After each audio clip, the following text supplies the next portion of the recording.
Wait, stop. That's the one.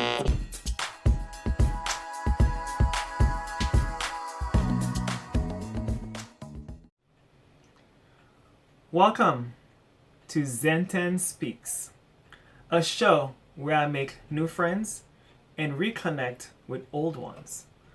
A show where everyone's stories may inspire you to tell your own story. In this podcast, we encourage everyone to get rid of shame, guilt, fear, doubt, and judgments for themselves and for others, and replace those with love, empathy, compassion, understanding, kindness, and to do your best in everything that you do. In essence, to get rid of things that no longer serve your well-being.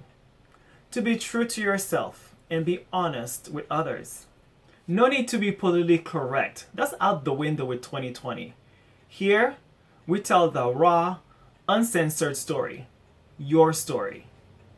And tell the truth as you see it. Make sure you live your fulfilled life without permission or apologies. So, if you have a juicy, interesting, raw, unapologetic story and inspiring, please make sure to contact me at zentenn21@gmail.com. It is ZENTENN21@gmail.com. Or you can find me on most social media platforms. You know it. The IG, Instagram, Twitter, Facebook, OnlyFans. I mean, not really. But yes, OnlyFans. Just kidding. Not. As you may guessed it, my name is Zen, and welcome to the show. Today we have a guest. His name is Reuben Ortiz. He is a former Jehovah's Witness. He is also a co-host of Nobody Asked Us to Do This podcast, which is a podcast as well as a Facebook group. And I was very intrigued with his podcast, hence me asking him to be on my podcast so he can tell us about who he is, what he does, what's his journey, and why. So please help me welcome Reuben Ortiz to the show. Welcome, Ruben. Thank you. That was a great introduction. Yeah, totally. So please tell us a bit about who you are and what you do. Oh, who I am and what I do. I'm just a dude, man. I'm just a guy, a normal, everyday person, work, and I have a son. He's 9 years old. I was born in New York, and I was raised in kind of like half and half East Coast, half West Coast. I lived in the East Coast till I was about 13, and then moved to California. And I lived there till I was 29, and then came back, and I've been back in the East Coast ever since. And I was raised a Jehovah's Witness from the age of 6 years old, and I left around the age 27. Wow, so you have a taste of both East and West. Like, how is that like culture-wise? Culture-wise, it's interesting. In general, the West Coast they're very chill. And growing up there in my formative years gave me this very chill demeanor that the fast pace of the East Coast, being born in New York and having to go visit there with my dad, and just in general out here, it's a lot different. It's a lot fast paced. I always say that the people are a little bit more genuine out here in the East Coast. I mean, you know where you stand in California. You know, there's a lot of people who are cool and chill and very nice. But your enemies, you don't really know who they are till later. It's just a different vibe, you know. But I always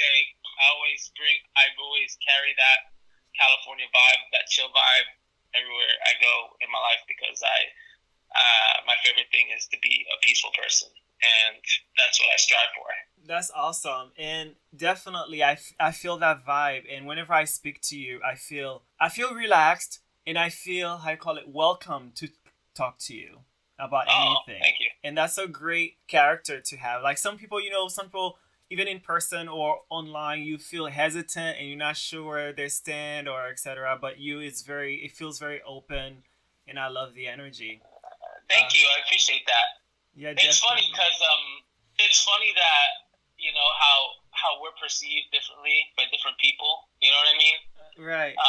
It's really cool that you can feel that. I feel energy from you too. Like you're a very nice person, very chill person. I see your posts. And to somebody, but to one person you're chill and relaxed, and to somebody else you might rub them the wrong way, and you're the enemy. Right. But that's life in general. That's everywhere. Yeah, totally. Yeah, definitely. Speaking of that, I don't want to say I think, because I know who I am. However, I welcome people to tell me who they perceive me to be as well. And people tend to tell me good things until I have boundaries. Then I'm not so much of a nice person. So I've noticed. That's interesting, because that's kind of like, right, you draw a line and you put some boundaries, or you may express something that somebody might not like, and they might feel that, well, they might take that personal, and that happens. Right. Yeah. It's, what are you going to do? You are who you are, and you have your boundaries, and that's a very important thing. Having those boundaries keeps that peace in your life, and keeps the bad juju, maybe. Right. But maybe to one person's bad juju is another person's, paradise. So. Right. As long as you're content, and it doesn't mean that you hate the other person, or you don't have to see eye to eye to be at peace with other people. You don't have to be their friends to be at peace with other people. They can do their own thing over there, and you can disagree, and then they're gonna do their thing. Doesn't mean you have to be. It's not like when we're Jehovah's Witnesses, right? Where you are obligated. You gotta fix your problem with that person. That's your brother. It's a lot easier because you see eye to eye and everything, but it's kind of like a forced eye to eye. Right. Agreed.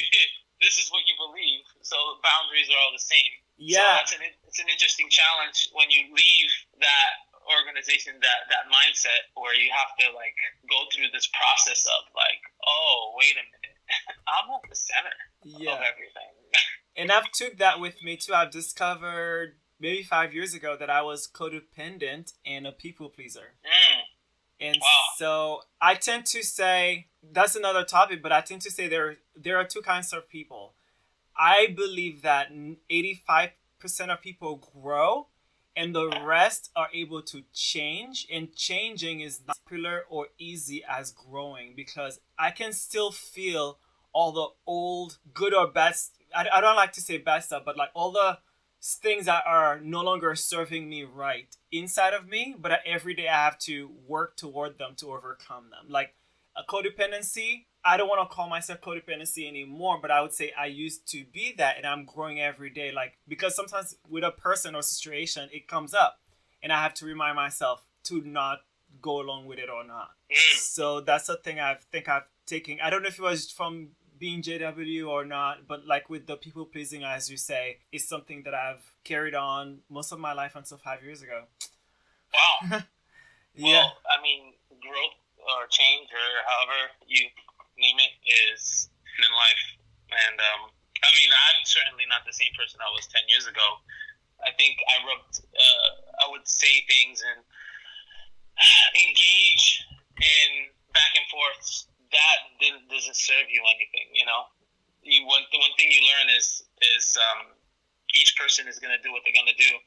You can present something to somebody. You present something or some insight. You could set a boundary. You could say, hey, this is not cool. That's not cool. Oh, somebody's knocking on my door. Hold on. Give me pause a second. Yeah, totally. What is it? It's a Jehovah's Witness. Oh, sorry about that. Now I was gonna say it's a holiday. It's a Jehovah's Witness. Don't open. Jehovah's Witnesses are tricky. They'll go to your back door. What were we talking about? Oh, growth and change. Yeah, 10 years ago, 5 years ago, those are different versions of yourself. You either grow or stay the same, and I'm for growing and changing and learning. and improving. There's always parts of you that you're going to keep that are wonderful, but those things that you need to change and you realize that you're doing wrong or doesn't work for you, it's worth growing. Right. I always say that I'm pretty sure that like 10 years from now, I'm going to be like, oh my God, I'm 45 now. 10 years from now, I'll be 55 and I'll be like, I was an idiot. And then 10 years from then, I'll be like, oh my God, when I was 55, I was born. And then they'll just continue to do that until you die. Yeah, I totally can see that going for me. Yes. I feel that that's the flow of life, you know? Yeah. You're like, damn it. Well, it's a good thing because it makes you aware of what's happening. Because some people are not aware of change or happenings of life. So that's a good thing. Yeah. It also keeps you humble and, you know that there's going to be things that you need to work on. And it's always good. Right. So what made you change from being a Jehovah's Witness to what you do now, who you are now? What happened? Oh. Tell us the story. Oh my God. That's a long story. Well, I'll keep it really short. Before I left the Jehovah's Witnesses, I was in a situation where I was in a bad marriage.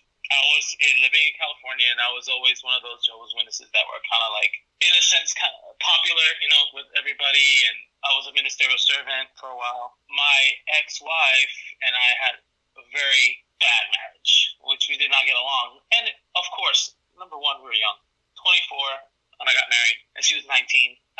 We were kids, you know. Right. And culturally very different because I was raised in the States. She was from Mexico, even though she came here once we got married. And culturally, even though we're in a Spanish congregation and we both spoke Spanish, but the cultures are very different. I'm Puerto Rican, she was Mexican. I was raised here, she was raised there. Very much more conservative down there than it was where I was at. So we didn't get along, and ultimately she cheated on me. Long story short, which, by the way, I can't even blame her because we were so miserable and there was no other way out. That's how I see it. Mm-hmm. Out of desperation, she met somebody, she went with that person. But I still continued trying to be a witness, but there was a part of me that always liked to have fun as a witness. I used to be at parties every weekend, at Jehovah's Witness parties, stuff like that. And I kind of always like knew where the line was. You know, I didn't break the rules, but I was always kind of like, you know, like, oh, I could do this. I'll drink, but I'm not getting drunk. Stuff like that. I encountered somebody that I used to date, and we hooked up, and I sat at the edge of the bed, and I felt no guilt. Absolutely no guilt. And that made me question everything, because I was like, wait a minute, why don't I feel guilt? Do I really believe in this? Like, I don't know. I didn't understand why I didn't feel guilt until later on, where I figured out that things that had happened in the organization and throughout time, where I always had some kind of doubt, but it's kind of pushed subconsciously in the back of my mind. And once I did that, I knew that if I stayed, keep going to the congregation, if I stayed going to the meetings, I wouldn't be able to figure it out. So I decided to take a break, and I started doing things, just living kind of like a double life for a little bit, maybe like a few months, where I would go to one meeting every once in a while, another time, show my face, hang out with my Jehovah's Witness friends, but I was doing stuff that I was supposed to. One day I hooked up with a Jehovah's Witness girl. She went and told on herself, and I came home, and she was sitting in my room, in my living room, because I live with a roommate, and there was these other Jehovah's Witnesses. She's crying, and they're consoling her, and she's like, "You're a hypocrite." Oh my God. you were a hypocrite, this and this and that. I was like, what is this? So I went to I decided to go to the congregation and to tell them what happened, you know, like, you know what, I might as well just say it. But I had a conversation with a friend, and if you listen to my podcast, I don't know if you listened to the episode where I talked to Joshana, but Joshana was the person that was a cousin of my roommates, and we're like family. We grew up together.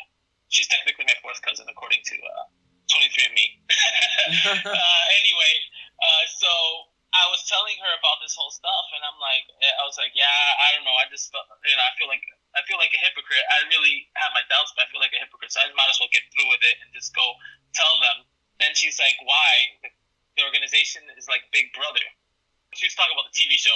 But my mind, I made the connection to Big Brother, and boom, right there and there, I woke up. I saw a flash of light. I sat down. I was like, oh my God, it is Big Brother.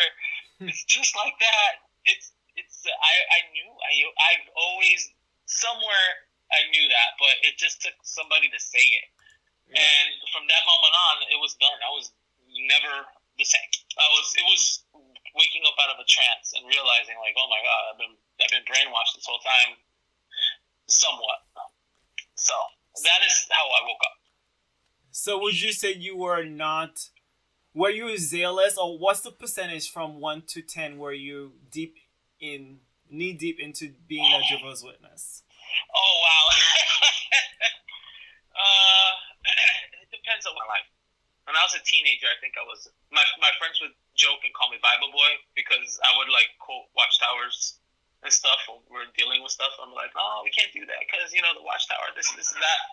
I would say teenage years maybe 7, but after that, I believed in it. But I believed in it. My mother raised me in a way where the focus wasn't on like you're gonna be dead or you're gonna be destroyed. My mother raised me like Jehovah loves us, Jehovah's love, like love your brothers, forgiveness, patience, the fruit of the Spirit. Like those are the things that my mother always focused on when she was teaching me like Watchtower stuff. So when I grew into a young adult, I became a minister servant at 20. They named me minister servant at 20. I didn't like become a minister servant. And once I was there, that was kind of how what I was focused on. So I would say that I was zealous like that. I wasn't like a regular pioneer or anything, but I believed in doing good to other people, and I felt like being a Jehovah's Witness was a way of being a good person. But also, I like to have fun. Okay. So I would say 6. And zealousness, belief. Well, I believed in Jehovah, but there was always like it's hard to talk about it now because now hindsight's 2020. In it, you don't realize that it was kind of the belief was there, but then there was another side of you that realized a lot of stuff was kind of weird. Mm-hmm. I'll give you an example. In 1995, they did a generation change, right? They changed the definition of generation. And they've done this several times. But when I was the first time they did it, that was for a long time. It was in 1995 when they said that this generation shall not pass. That meant the generation meant the people living contemporaneously at the time. Instead of meaning 1914, it meant the contemporaneously at the time of the end, which was one of the first changes that while I was on this, they did on that. Right. And I would tell my friends, I knew they were going to do that. And I'm like, because I always would tell them, like, at some point they're going to have some new light because they're dying. Like, these people that were born 1914 are going to die pretty soon, so they're going to have to. And when they did it, I was like, see, I knew it. But, I mean, I knew it because because I knew that the doctrine wasn't going to work later. So, in a way, that was one of my things that I would be like, that's kind of weird. I had other things that I had issues with as well that were beliefs that they had, but I would always try to be like, they'll figure it out. Leave it in Jehovah's hands. So, yeah. I guess. Who am I? Right? They'll come up with something. Yeah, definitely. So I wanted to ask you mentioned, like, specifically, did you stop being Jehovah's Witness for something specific, or was it like all these things happening? What is that word would be called? Adultery or fornication? I don't know. Fornication? No, it wasn't a fornication. I could have went back and said, yes, I'm sorry, and then confessed and then try to be a Jehovah's Witness again. It was really waking up to the realization that they're called. Like, Literally, that was what got me out. All right, makes sense. So, yeah. Listening to your podcast, you mentioned that why was it important for you to write a letter or dissociate yourself? What was that importance?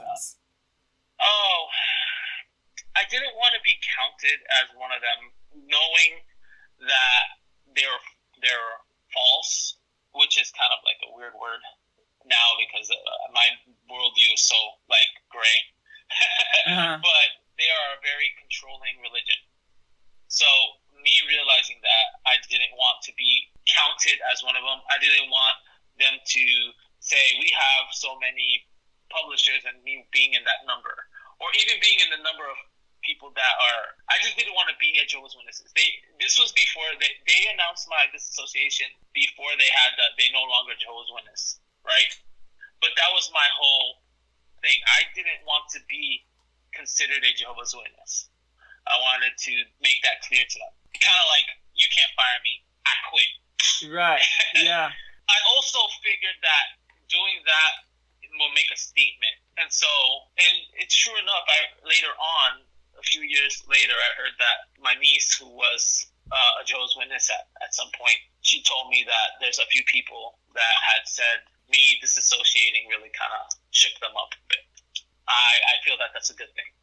Yeah. I didn't have to say anything. My actions said something. I'm like, why would somebody that's been invested and was a servant and loved the congregation and loved the people in it all of a sudden not want to be recognized as one? Right. No matter what you say, that kind of plays something psychological. And that's why I think one of the reasons they changed it from announcing this association and this fellowship differently to just announcing it the same. Because when you're disassociated, you didn't get kicked out. You kicked yourself out. And that in itself is a statement.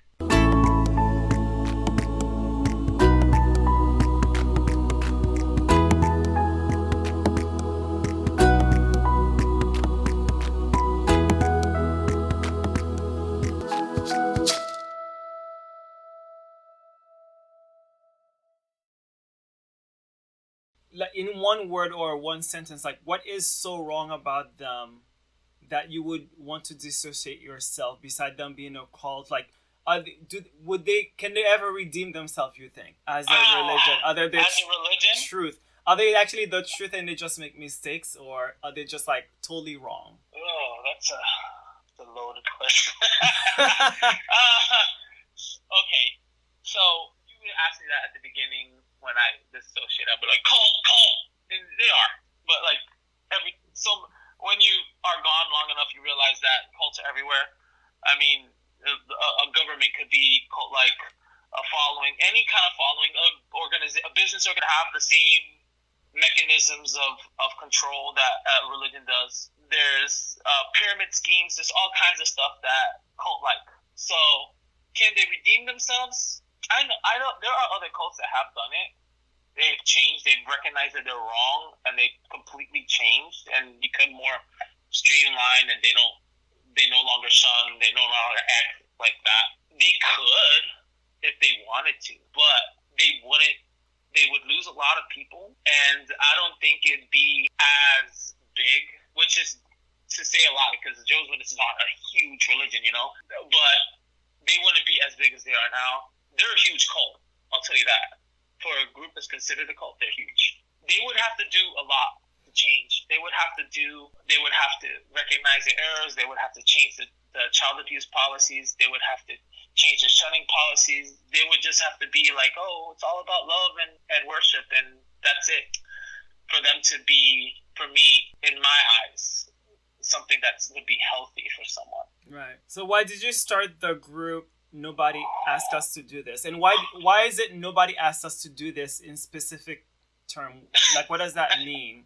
And why did you start the group? Well, the group initially was Jehovah's Witness Recovery Group 3, which started on MySpace in 2006, and then we went to Facebook, and then the group ended. I ended the group in 2018, and I shut it down. And then talking to Joe later on, the group was a lot of work. And it took a toll, the admins and out of people who were helping run the group, like moderators, things like that. So I stopped the group, and it was a great run, but I wanted to do something different. And talking with my friend Joe, my other co-host, we were like, why don't we do a podcast? So we started setting it up. I changed the Jehovah's Witness Recovery Group to Nobody Asked Us to Do This, to the podcast group. And I announced that I was going to do a podcast. Now, somebody came in there and was like, oh, look at Ruben, all he wants, like somebody that was not fond of me. I was going to say haters, but let's just say not fond of me is a better way of saying it. So, somebody that wasn't fond of who I was and what I would do because of past issues said, oh, look at Ruben. No, nobody asked you to do this. Nobody asked you to create a podcast. And I told Joe, and I'm like, bro, this guy gave us a perfect name. I mean, literally nobody asked us to do this. Why not just call it that? And voila. Something that was meant to be negative, we turned it into something positive. And awesome. It's not a lie. Nobody asked us to do this. Yeah. So. And I love how you say not haters, just someone who's not fond of you, because I'm going to start using that term, not fond of you. When someone is not fond of me and they post something on my wall or even DM me to say the worst things, I turn it into nice cold lemonade and I sell it and I make so money, but not figuratively. And then their purpose to break me down build me up so much higher because I saw a different perception or different side of what they were saying. So I love it. And nobody asked you to do this. You're doing it for your own goodwilling kind of a thing. And you're helping people. And so I love that. And which leads to, how is the group has had help people listening to it or listening to the podcast and being on the group? How have the group helped in the podcast?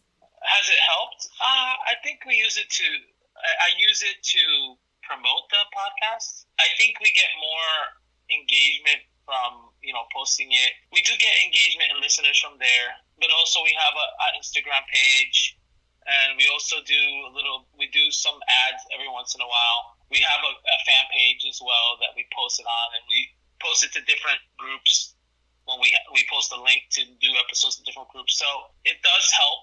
I don't know to what extent. A lot of times I'll post about the podcast in there and some people react, but people tend to engage more when you're asking them questions about their experiences and themselves.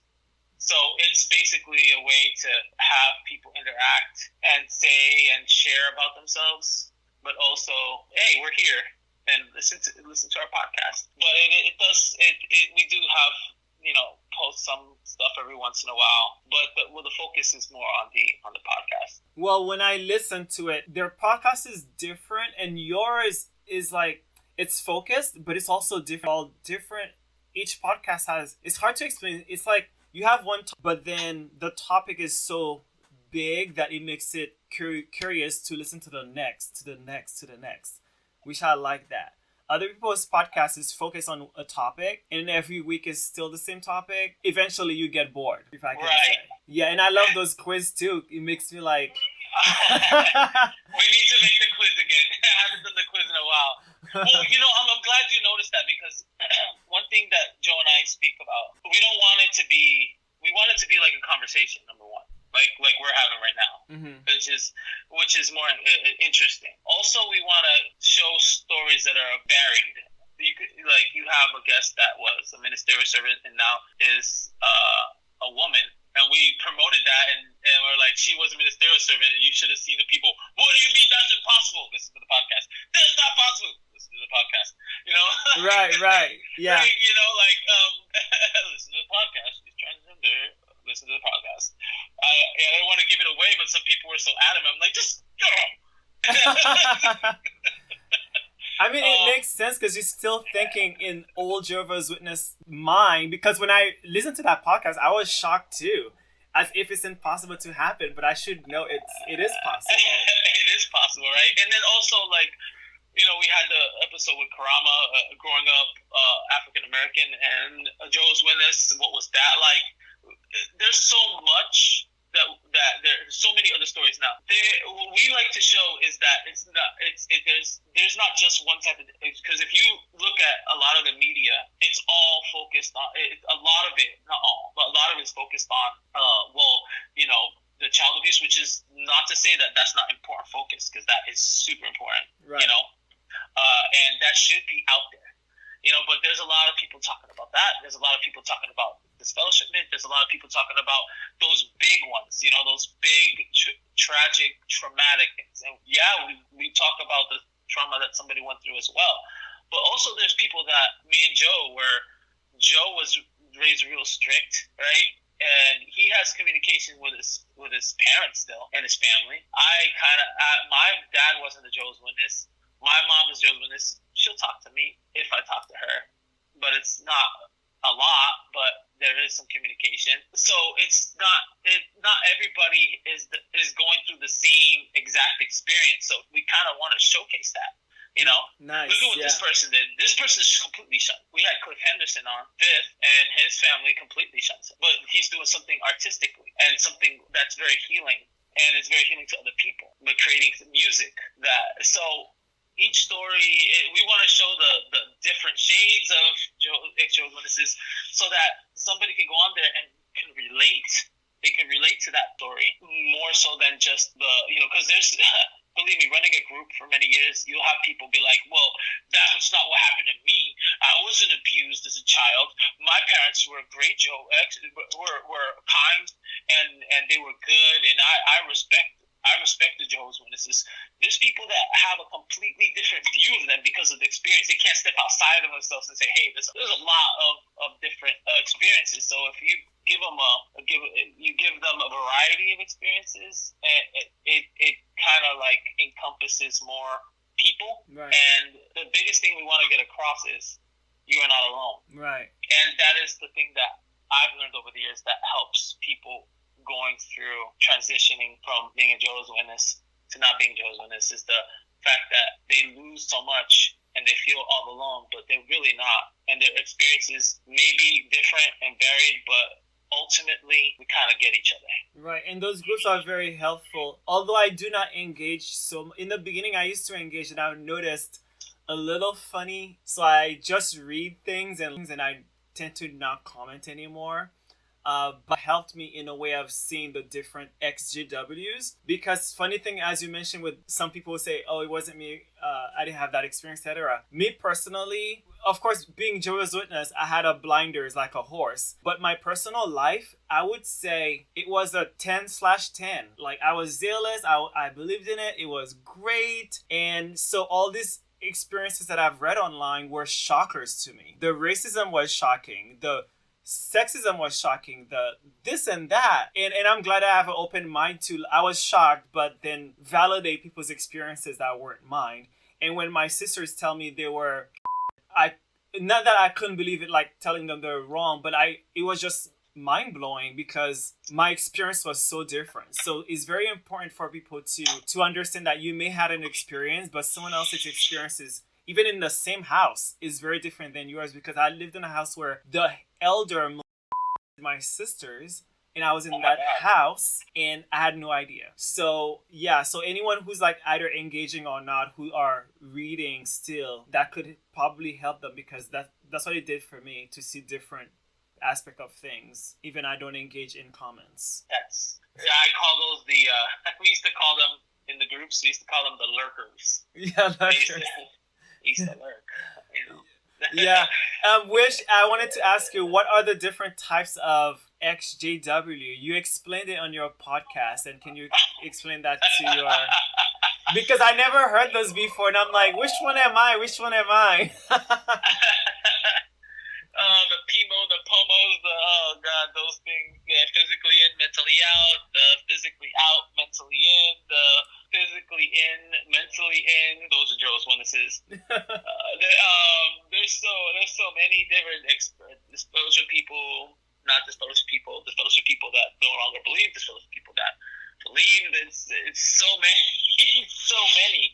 I mean, I think those are off the top of my head. Okay, so what did it for me is, subliminally throughout the years, I didn't know until hindsight later on, I found out my mother is bipolar. She has DPD, and a narcissist. But I diagnosed her, of course, later on. And my dad was basically socially, probably a wrong term to use, but you'll understand, like socially, men wear pants and women do not in the church. And he was the one wearing the skirt kind of thing, and she wore the pants, in a sense of explaining like that. So I've noticed how anything she said goes, but in the Bible it says differently, as you know. And they were hypocrites, and she would, I don't want to out anyone, but this is a raw podcast. but I'm not saying her name, do government thing. And I think you mentioned, I'm not sure if it was, because I'm listening to another podcast as XJW, mentioned how people, since they're not promoted to go to school, they fall into the government system, and she did those things. So growing up, I was like, that's so hypocritical, and that's thieving, and yeah, so that's a little part of it. But what did it for me entirely, I went to another congregation because I was like pretty zealous, popular, and things like that. And I was traveling with some elders, going to some other congregation. And my dad did not teach me how to groom. And so and my congregation, I guess since I grew up with them since young, it wasn't a problem. But then an elder who was a big elder says, he called me worldly for looking the way I looked. And then he said he would not allow in his congregation, and I need to clean myself. It was a dagger in my heart because I was like zealous. I was preaching like full-time job, and it was my thing. And I was like, how could that person say that? And I talked to him about it, and he's like, I don't know what he's talking about. So they had two different drastic opinions. And I guess the elder is biased, and since I grew up with him, he knows me. And the other elder just judged me like that. And then I would say a couple months later, I gradually faded. And one day I just changed my number and never looked back, never wrote any letter. I just forgot them in my life. And that interaction, I remember it as it happened yesterday. And it seems very little. It seems like a little thing. But to me, it was so huge, which was weird. No, I mean, everybody's different, right? Like, you faded away. That's one of my theories or hypotheses, whatever you want to call it. When I was trying to decide what to do, I knew, even as a Jehovah's Witness, I knew that if I'm having this kind of doubts, I'm not going to figure this out being inside. I knew that being inside, for some reason, somehow, I knew that if I stayed, keeping going to the congregation, it would just not allow me to see things subjectively. You have to step out of it. You fading away, like that for a lot. It opens your eyes to other things. It opens your eyes to who you are. You step away from it. They constantly have to drill that stuff in your head. That's why it's year in, year out. They repeat the same thing. There's a reason for that, because without that repetition, it's not going to stick. That's why people who aren't in, they end up doing stuff when they don't go to the congregation for a while or whatever. They end up doing stuff that they're not allowed to, because the repetition, the programming isn't there. You're constantly going 3 times a week, whatever, going to meetings, going preaching, reading books, this and that. It's a lot of work. Yeah. It's a lot of work to keep people engaged and to be a witness, but it's still not enough because their retention rate is awful. They have a 35% retention rate or something like that. I mean, most people who grow up witnesses don't stay. And interesting. I thought they would. Don't stay. That's why I always tell people who leave the organization and they're like, "Oh, I lost all my friends." I'm like, you know what? Wait some years. You'll get some back. Like, I have people in my life that aren't even involved in groups or Jehovah's Witness podcasts or Jehovah's Witness anything. But I knew them as Jehovah's Witnesses. They're just not Jehovah's Witnesses anymore. All you have to do is wait. You leave the Jehovah's Witnesses, 10 years later, you'll have a few friends back. Guaranteed. Right. It's a numbers game. They can't keep them all. Right. That's funny. And in this age of information where they're kind of they're forced to use the internet, but then police to use the internet, you can have the internet on your wrist, on a phone. You can have the internet right there on your fingertips. Not only the phone, you can have it on a watch. Just go boop, boop. Jehovah's Witnesses. You can't keep people in like you could before. Right. So. How involved are you in any groups of ex-Jehovah's Witness? And what is the difference, as in community-wise? What is the difference in the group being where you are Jehovah's Witness and not being Jehovah's Witness? How are you involved with the ex-JWs? What's your observation? I ran the recovery group for many years, and I would go to meetups every once in a while. But lately, it's not too much anymore. The extent that I'm involved is just posting things to the podcast group, doing podcast episodes with Betsy and Joe, and occasionally doing meetups. I did do a meetup not too long ago because we had the episode that was the premiere of Witness Underground. So I went to the premiere and I met Scott, who directed the movie, and Ryan, who who starred in the movie, and we watched and we got together afterwards, and I met some XAWs and some people that I've made friends with over the years that were there as well, but not as much anymore. But you want to know what's the difference? Yeah, because what I've noticed is, and correct me, just my perception, and please tell, I think you're more involved than me. I've noticed is they came out of a group or control group or cult Jehovah's Witness, and they go online becoming a new kind of control group of being ex-Jehovah's Witness. You know how many times I got called an elder over the years? You're an elder. You have rules in your group. You have opinions. You know, listen. One thing is leaving the Jehovah's Witnesses, right? Right. Because of doctrine and knowing. Mm-hmm. Now, another thing are those processes and how we process things and how our brain works and that programming that does not go away right away, right? So a lot of times when people are fresh out, whatever new beliefs they have, whatever way of thinking they may have, sometimes it comes off as just as zealous. They get involved in something else just as zealous as they were when they were Jehovah's Witnesses. And they don't realize that it's just the same process, it's just replacing something. You're just interchanging one thing for another. So that could come off that way. Sometimes another thing, people confuse, like what you said at the beginning. That's one thing that happens, right?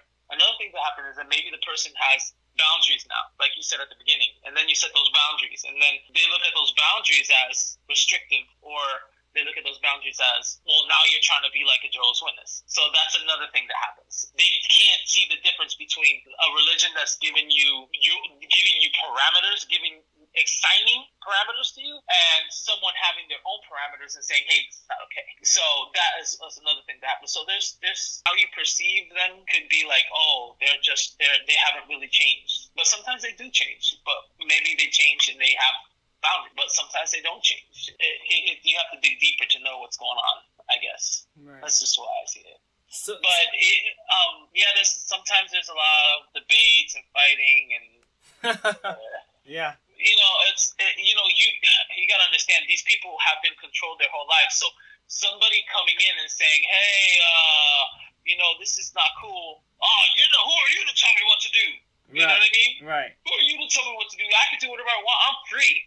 Yeah, we're free. That doesn't mean that somebody else might not be okay with that. Like, you don't walk into somebody's house and be like, well, this is how I'm free, so I can do whatever I want. I mean, you're visiting somebody, like, I'm like, hey, can you not, like, do that in my house? No, I can do whatever I want. Yeah, that's right. I'm free. You're like, no, you can, but, like, there's consequences. And that's another big lesson that you learn when you leave the organization. Like, just because you leave an organization, you can do whatever you want, doesn't mean that you're consequences. They do. That remains the same. Like, you can do whatever you want, but just if you punch somebody in the face, don't be surprised if they punch you back. Right. If you insult somebody, don't expect them not to insult you back. If you're infringing on somebody else's freedom, don't expect them to say, go f*** yourself. Right. You know what I mean?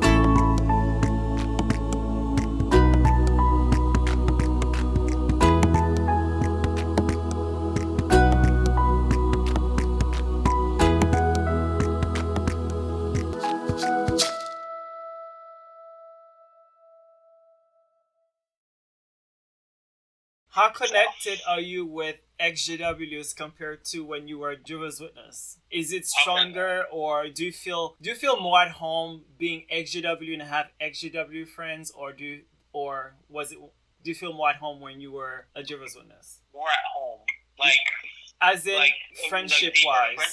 Deeper friendships. Right. I have deep friendships with ex-Jehovah's Witnesses, and I had deep friendships with Jehovah's Witnesses when I was Jehovah's Witness, and they both feel deep in connection. Sometimes as a Jehovah's Witness, your friendship would change, and you wouldn't be as tight anymore. That happens the same thing, and that's just life.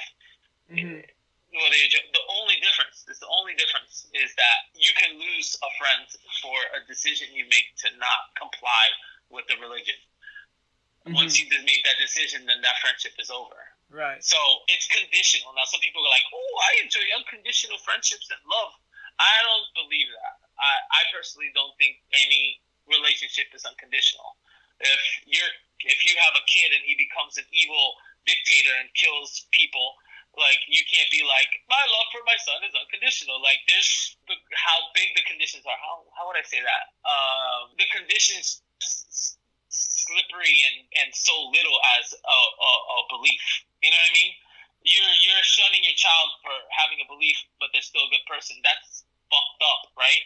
Right. But if you have a friend that's not, and you're ex-Jehovah's Witnesses or your family or whatever relationship you have, and they do something awful and they cross your boundaries and they hurt you, and keeping away from them is a good thing for you. Not shunning them, but like just being like, you know what, this is not gonna work. Let's just go on our separate ways.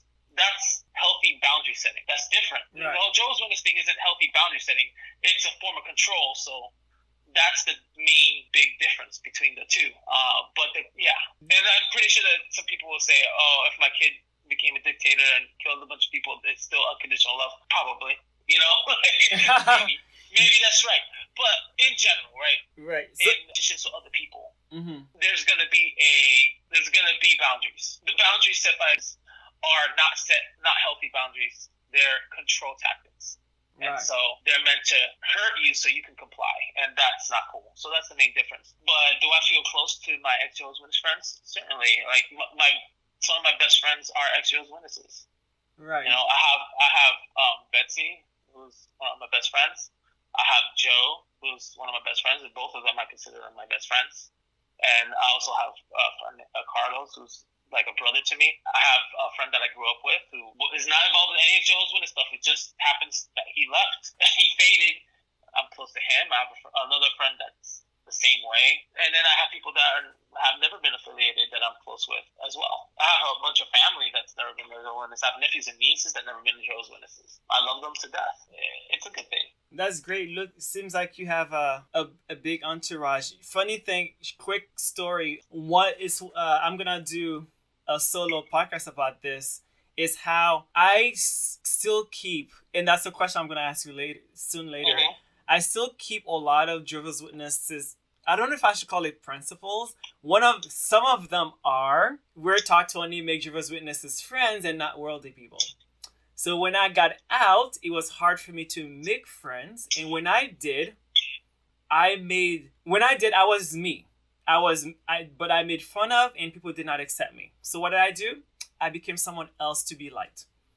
And then later on, I realized I'm not living my life. I'm living a life for others to like me. So therefore, I had 1,000 friends, let's say. Then when I became myself again, it got to be reduced under probably 5 people who really liked me regardless. And so my question to you is, have you kept any Jehovah's Witnesses principles in your life? As an example, this principle that I kept is, for me, and it's like weird because most of like the quote unquote worldly world that we live in out here, people don't understand that. And until I tell them Jehovah's Witness, they get it. But if they don't know what Jehovah's Witness is either, they just think I'm a jerk, which they've told me, or they tell me I'm a bitch, or I'm judgmental.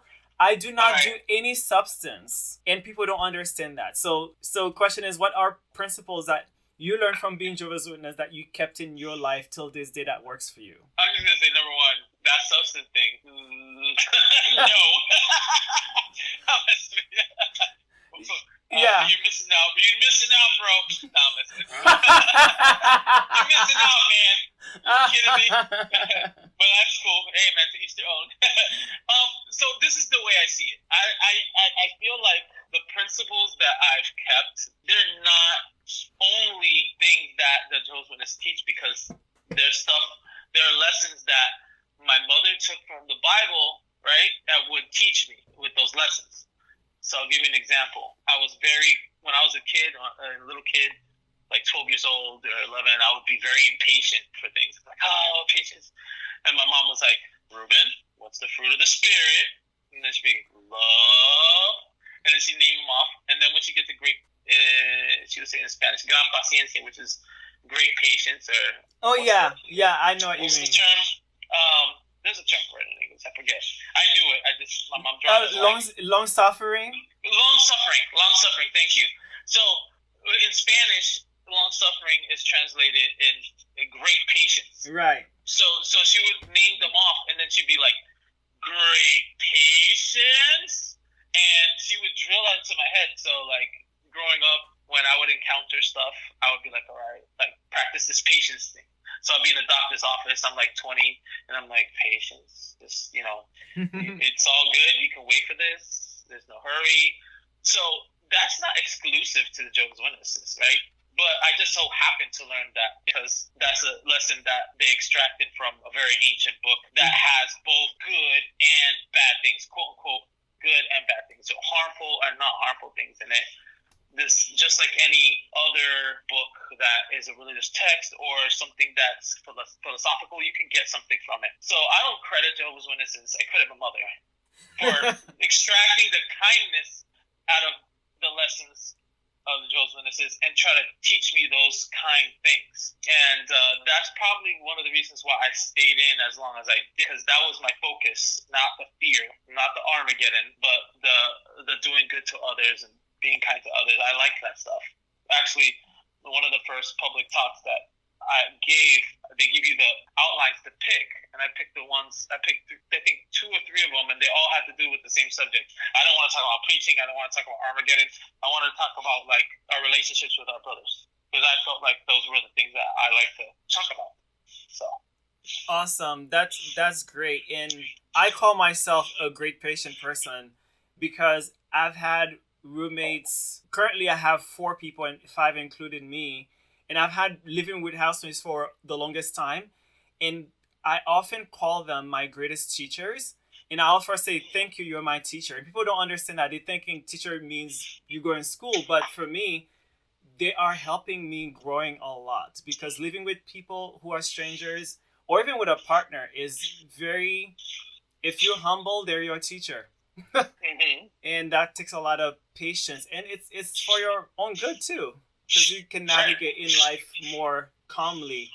And I wanted to ask you about, do you have any Jehovah's trauma from being a Jehovah's Witness that you are healing from?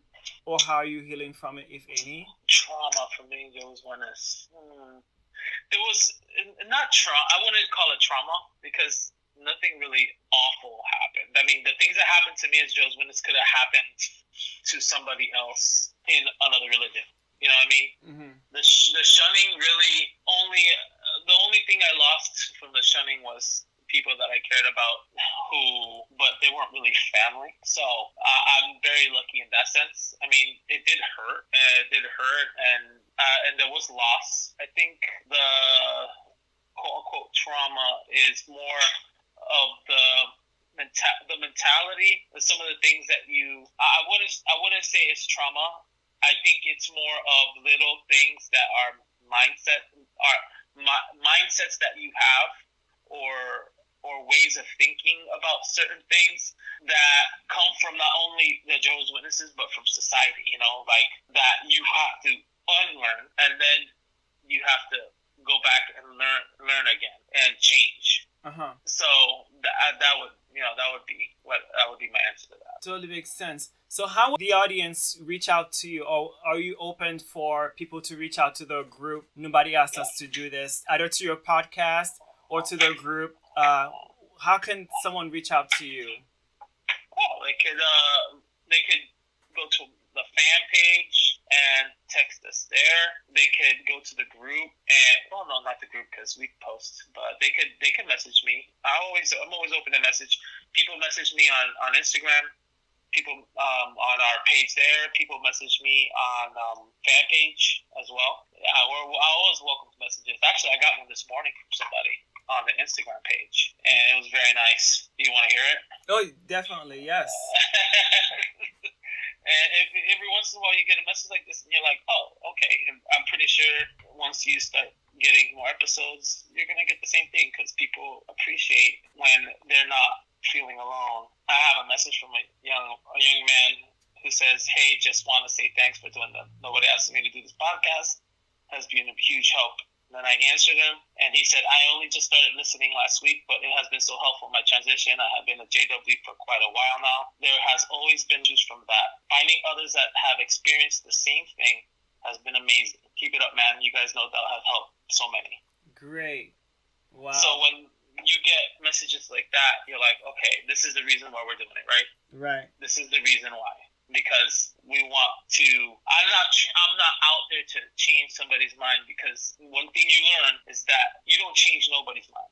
They change their own mind. They're presented with information, and they do what they want to do with that information. Yes. But somebody has to be presenting the information, and so that's why we're here. And then once they're presented the information, them knowing that they're not alone, that there's people out there that are going through the same thing, and they can reach out. Wow, that's what we're here for. And I think that is the most helpful thing you can do. Yeah, that's great. And if the Facebook groups were not there, if your podcast was not there, and many other things, I think there'll be less people. They probably would still leave, but then they wouldn't get an extra information or help or feel like hope. There's other people like me. Actually, funny thing is, around 2001, when my mother got a computer so I can go to college, I went to this website. I thought it was the Jehovah's Witness website, and it was not. I don't know if you will know it as well. I wonder if it's still around as well. It's called All Along Jehovah's Witnesses. I think I've heard of that before. And I would read it. Going to school, I was mentally challenged too, so I tend to say, probably better word for it, different. And so reading it, I thought it was a Jehovah's Witness thing until I brought something to her attention. And then she read it. She was like, no more. And then she had an elder going to the computer to change the settings. And then I was just like, what's the secrecy? What's going on here? So yeah, it's good when there are things out there to help people feel inspired, and they can make their own choices to choose themselves, to change themselves, because you cannot do anything. You can just inspire, which is great. So what is next for you, Ruben, if anything? I don't know, man. I think more good has been done not being a Jehovah's than being a Jehovah's Witness. And I feel like this is when Joe and I started it, the podcast, honestly, we were like, listen, like if it helps us feel better, right, then we've accomplished something. Right. If it helps one person, we've accomplished something, It's not like, we're not like huge, but we've gotten some listeners, and people are listening to the show now. It's a kind thing to do something that other people resonate with, and that will help them. So what's next? More episodes, and we're thinking of maybe expanding on that. We have some ideas, but when the time comes, we'll say what they are. Awesome. So you hear it, everybody. So you can join Reuben Ortiz and his friend Betsy and Joe at Nobody Asked Us to Do This, ex-Jehovah's Witness podcast on Facebook and on Spotify. And thank you for joining us, Ruben. And thank you, everyone. See you next time.